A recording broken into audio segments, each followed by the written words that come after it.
Sedangkan perempuan yang lain malam-malam, yang masih keluarga besar ya, ketika malam-malam aus, cari-cari air nggak ada, tahu-tahu ada gelas, kayak gelas ya.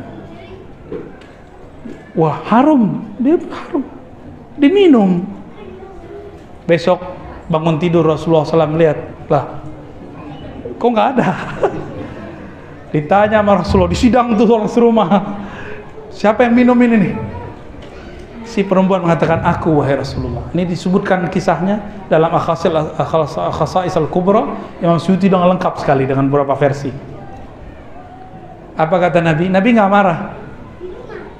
Allah akan menjamin perutmu tidak akan pernah sakit selama-lamanya. Malah nggak sakit. Ini kembali ke kisah yang tadi. Sebelum sampai kisah tadi, masih ingat Jabir bin Samurah? Nabi suruh dia membuang darah bekam. Nabi ini suka bekam. Ini katanya santri ustadz nggak bekam, ya, nggak ikut sunnah, makanya kepalanya sering berat. Ya, bekam itu sunnah. Nabi ketika naik ke langit 7, Jibril mengatakan, ya Muhammad, mur ummataka, perintahkan umatmu untuk apa? Bil hijamah, untuk berhijamah. Ini perintah dari langit, maka disebut Asy-Syifa As-Samawi, Ad-Dawa As-Samawi, obat langit, Al-Ilaj As-Samawi. Ya, itu kalau bahasa-bahasa yang kita dengar dari masyayikh kita. Jabir bin Samurah udah gali itu tanah, sisa nih darah mau dikubur, tapi kemudian sir kolbunya ngomong, tidak ada satupun dari Rasulullah yang sia-sia, yang najis. Ludahnya aja diperebutkan, ya, air seninya aja diminum, keringatnya pun diambil oleh Ummu Sulaim. Masa aku sia-siakan ini? Ya, akhirnya beliau makan seperti makan jeli, nyam nyam nyam nyam nyam. Masuk, datang ke Rasulullah. Nabi kemudian lihat, kok bekas tanah di tangannya nggak ada ya? Nabi nanya, di mana engkau tanam wahai Jabir darahku tadi? Tapi beliau bertanya, Jabir belum menjawab. Sepertinya engkau menaruhnya di perutmu wahai Jabir. Nabi sendiri yang meneruskan. Lalu beliau tersenyum, dan dua-duanya tersenyum. Nabi pun kemudian memberikan jaminan untuk perutnya si Jabir. Kira-kira kalau ada darah Nabi di darah kita, berani nggak neraka? Itu neraka cium tangan kali sama kita ya, giting tangan tuh, ya cium tangan semua tuh. Malaikatnya hormat, dicium, ada dam Muhammad, ada darah Nabi Muhammad di situ, sallallahu alaihi wasallam. Itu kenapa semua? Karena Sayyidatuna Aminah dipersiapkan oleh Allah Subhanahu wa taala.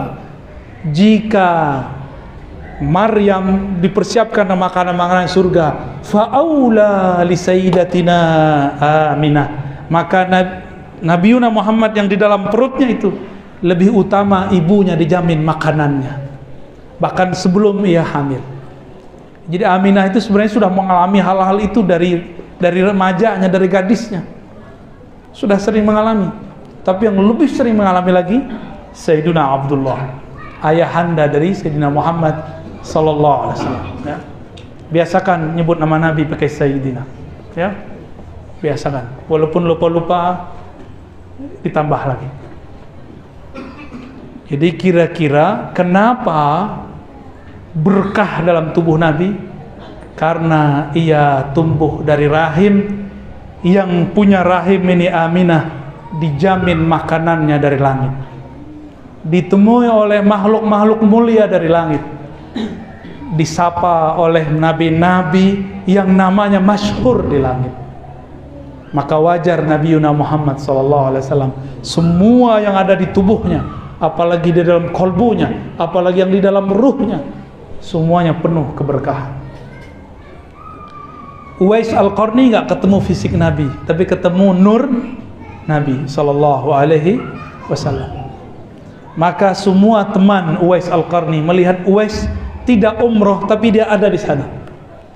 Uwais tidak jadi haji, dia serahkan semua bekalnya kepada saudaranya, temannya, tapi dia terlihat ada di sana. Itu nur yang memancar.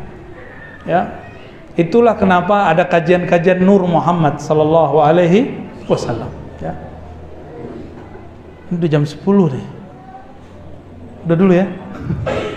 Ini bagian terakhir yang mau saya sampaikan. Nabi Muhammad sallallahu alaihi wasallam ditanya mengenai misinya. Untuk apa sih engkau di dunia? Ya. Apa jawaban beliau? Dua aja.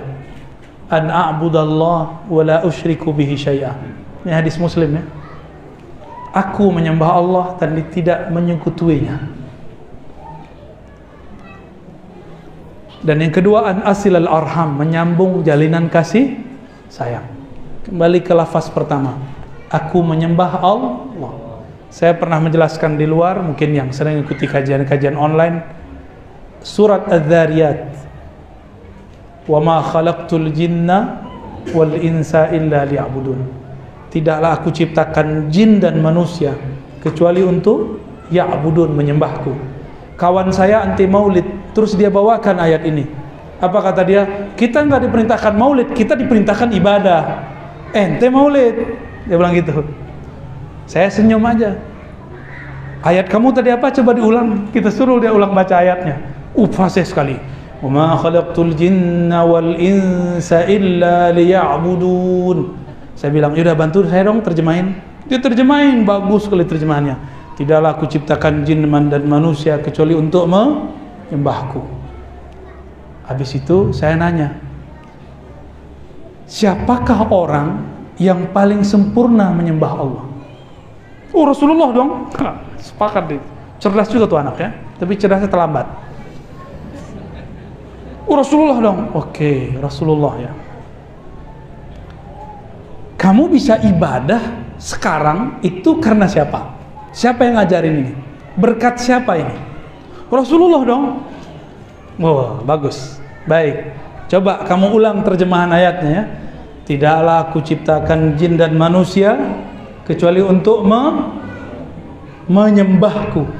Untuk menyembahku. Siapa yang mengajarkan jin dan manusia menyembah Allah? Nabi Muhammad SAW. Siapa yang paling sempurna menyembah Allah? Nabi Muhammad SAW.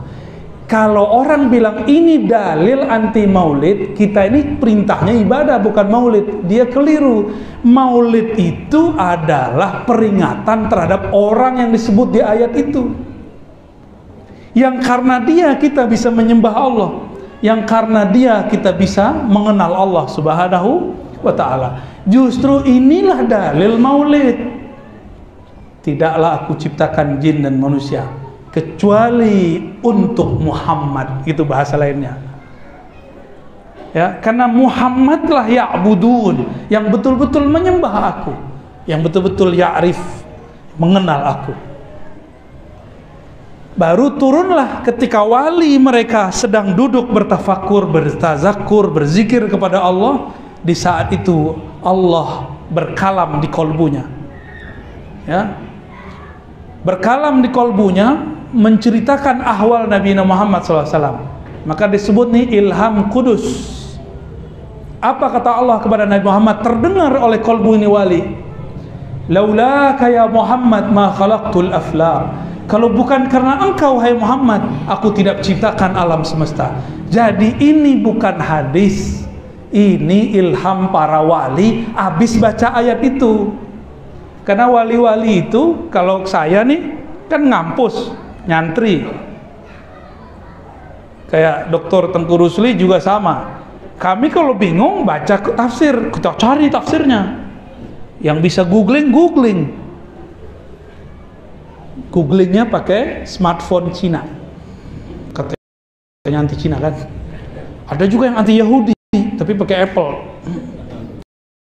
Googlingnya pakai itu ulama tuh ya, mentok nyarinya di Google. Kalau wali nggak begitu, wali punya Google lain. Nih di kolbu ini ada googling yang luar biasa. Di situ ada motherboard yang luar biasa. Di situ ada alat search yang luar biasa. Jika dicari, diklik, set, dicari nama Ya'budun man, siapakah Ya'budun, betul-betul menyembah Allah itu, keluar tuh. Maka Allah akan perlihatkan perjalanan para wali, para nabi ke dalam kolbu ini wali. Disitulah muncul kalam-kalam ini.